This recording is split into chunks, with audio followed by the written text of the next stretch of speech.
Caste politics की प्रयोगशाला रही है बिहार हमेशा से।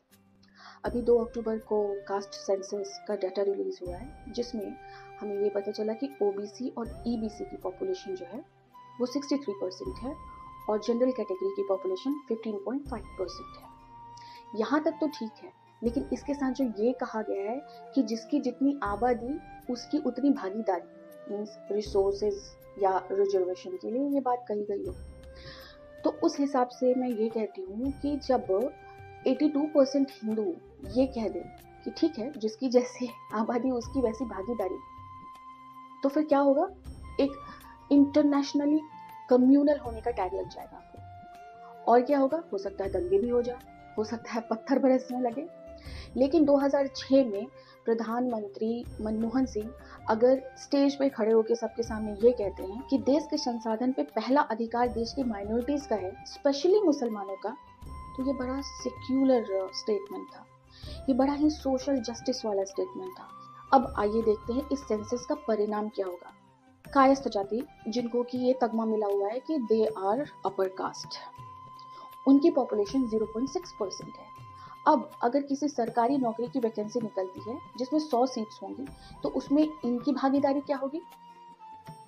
0%, क्योंकि 1% से कम है, तो इनकी भागीदारी ऑलमोस्ट 0 है। अब अगर कोई लोअर कास्ट वाले, एसटी एससी वाले बहुत खुश हो रहे होंगे, तो उनमें भी मैं बता दूं कि जैसे नोनिया है 1.9% और क्षत्रिय ये राजपूत है 3.5%, तो भागीदारी तो राजपूतों की ज़्यादा हुई ना। इसीलिए इवन लोअर कास्ट में जो एसटी एससी में अगर किसी की भागीदारी, आई मीन किसी की आबादी 5% से कम है, तो वो भी कोई खास फायदे में नहीं है। और मुझे तो लगता है जिनकी पॉपुलेशन 1% से कम है उनको बिहार ही छोड़ देना चाहिए, क्योंकि रिजर्वेशन सिर्फ नौकरियों में नहीं आएगा, स्कूल कॉलेज के एडमिशन में भी तो आएगा। तो अनटिल अनलेस आपके पास एक अच्छा एस्टेब्लिश्ड बिजनेस ना हो, आपको यहाँ रहने का कोई फायदा ही नहीं। और पहले तो नीतीश कुमार को भी जाना पड़ेगा, क्योंकि लालू जी कहेंगे कि आपका पॉपुलेशन तो 2.8% ही है और आप प्रदेश के मुख्यमंत्री बने बैठे, कुर्मी जाति की पॉपुलेशन है 2.8%, और वो कहेंगे हमारा बेटुआ तो 14% वाला है, तो मुख्यमंत्री तो यही बनेगा। फिर जो फाइनेंस मिनिस्टर है अब्दुल बारी सिद्दीकी, वो कहेंगे कि हम तो 19% है, तो सरकार तो हमारी बननी चाहिए और हमारी तो पॉपुलेशन की प्रॉब्लम भी नहीं होगी, हम तो 5 साल में 30% भी हो सकते हैं, 35% भी हो सकते हैं। आप लोग सोच रहे होंगे कि मैं मुस्लिम को क्यों इंक्लूड कर रही हूँ, वो तो इस कास्ट सेंसस से बाहर है ना, वो तो रिलीजन की बात है। लेकिन मैं आपको बता दूं कि मुस्लिम्स को भी ओबीसी में मर्ज किया गया है। जैसे कि भाट मुसलमान है तो उनको उनकी परसेंटेज बताई गई है 0.6%। एनीवेज, अगर कास्ट पॉपुलेशन की बात हो रही है, तो कास्ट पॉपुलेशन में जो ये रिजर्वेशन या नौकरी वगैरह जो कुछ भी देने की बात करेंगे, वो देंगे कैसे? इनके पास नई नौकरी जनरेट होती नहीं है। जीएसटी में इनका कंट्रीब्यूशन जो है -5% है और कोई इन्वेस्टर्स बाहर से आते नहीं है यहाँ इन्वेस्ट करने के लिए, तो आखिर ये देंगे क्या? अब अगर हम देखें तो काम के बेसिस पे तो इनको वोट मिलने से रहा, तो इन्होंने ये जाति वाला ऑफर फेंका है। भीमराव अंबेडकर ने एक बुक लिखी थी, एनिहिलेशन ऑफ कास्ट, जिसमें उनका मोटिव ये था कि जो ये कास्ट सिस्टम की हायरार्की है, upper caste to lower caste, इसको खत्म किया जाए। हर्बर्ट होप रिस्ले ने 1901 में ब्रिटिश इंडिया कास्ट सेंसस में ये डिसाइड किया था कि अपर कास्ट कौन होगा और लोअर कास्ट कौन होगा, और लगभग 4000 प्लस जातियां इंट्रोड्यूस की गई थी। इसी कास्ट वाली हायरार्की को भीमराव अंबेडकर खत्म करना चाहते थे, क्योंकि भीमराव अंबेडकर कभी भी कास्ट पॉलिटिक्स नहीं करते थे, वो रिफॉर्मेशन चाहते थे, समाज में सुधार चाहते थे। और जिसने कास्ट पॉलिटिक्स की, जैसे कि जोगेंद्र नाथ मंडल की बात कर ले, जो पाकिस्तान के फर्स्ट लॉ मिनिस्टर थे, उनके बारे में मैंने अपने पहले वाले वीडियो में बताया हुआ है। उनकी क्या दुर्गति हुई कि वो लास्ट में एज अ रिफ्यूजी इंडिया में आकर बीमारी से और पॉवर्टी में उन्होंने दम तोड़ दिया। इसीलिए मैं कहती हूँ कि हमेशा एक रहने की सोचो, क्योंकि ये पॉलिटिशियंस या जो भी चीज़ें पॉलिटिक्स से रिलेटेड है, ये हमें बांटने की कोशिश करती हैं। हमारे देश के लोगों ने आरक्षण को, फिर 1979 में मंडल कमीशन एस्टैब्लिश हुआ, उसको हमेशा वेलकम किया है, क्योंकि हम चाहते हैं कि जो पिछड़े हुए लोग हैं सोशल या एजुकेशनल तौर पे, वो आगे बढ़े, इससे हमारे देश की तरक्की होगी। लेकिन अगर आप जाति और रिलीजन में बट जाएंगे तो फिर कहाँ से देश की तरक्की होगी? अपना भी सर्वनाश करोगे आप और देश का भी सर्वनाश होगा। 70 साल से ऊपर हो गए, जो लोअर कास्ट है, मतलब बैकवर्ड कास्ट, माइनॉरिटीज, इनके लिए सरकार डिफरेंट डिफरेंट योजनाएं सुविधाएं देती रहती है। लेकिन जो माइनॉरिटीज थे, जो कि आज़ादी के वक्त 3-4 करोड़ थे, आज 20 करोड़ होने के बावजूद भी अभी भी दबे कुचले हैं।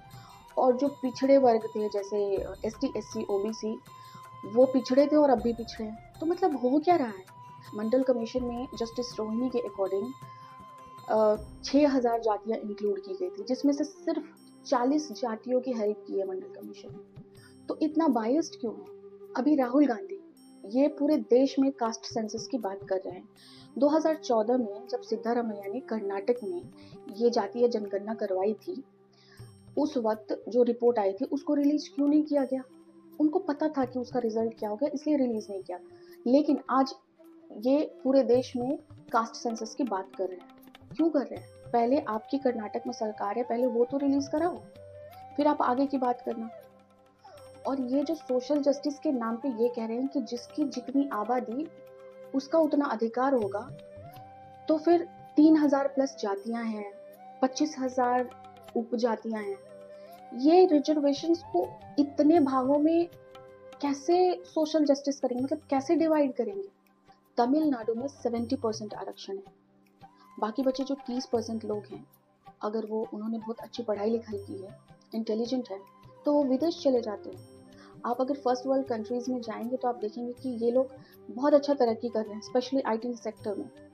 हालांकि किसी को अपना घर छोड़कर जाना बहुत अच्छा नहीं लगता, लेकिन फिर भी जिस प्रकार बिहार से अपर कास्ट के लोग आई थिंक 90s के टाइम से बिहार छोड़कर जा रहे हैं, वैसे ही भारत से अपर कास्ट के लोग, स्पेशली जो मिडिल क्लास के हैं, वो भारत छोड़ के चले जाएंगे अगर ये कास्ट सेंसस आता है तो।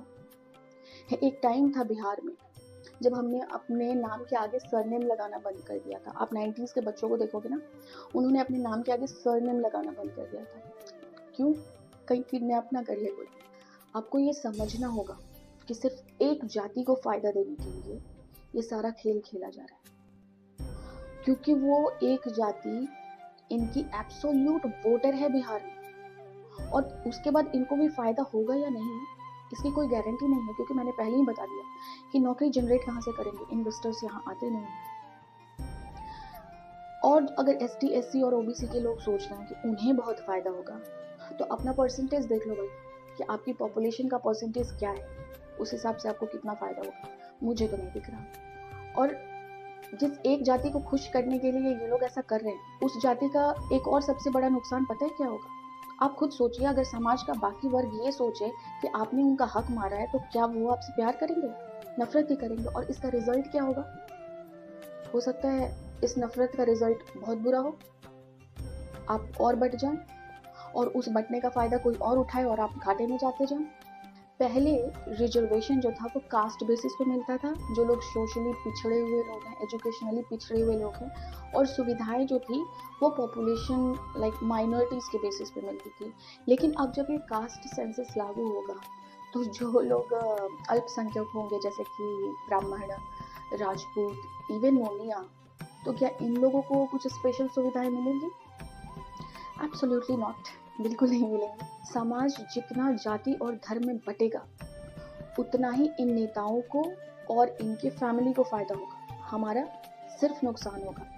इसलिए हम लोगों को ये जातिगत भेदभाव मिटाना होगा, अपर कास्ट लोअर कास्ट के बैरियर को खत्म करना होगा। रिजर्वेशन जो है, आरक्षण जो है, वो जातिगत आधार पर ना होकर किसी डिसेबिलिटी या फाइनेंशियल बेसिस पे होना चाहिए। रिलीजन, धर्म आपका पर्सनल होना चाहिए, और रिलीजन से ऊपर राष्ट्र होना चाहिए। जय हिंद, जय श्री राम।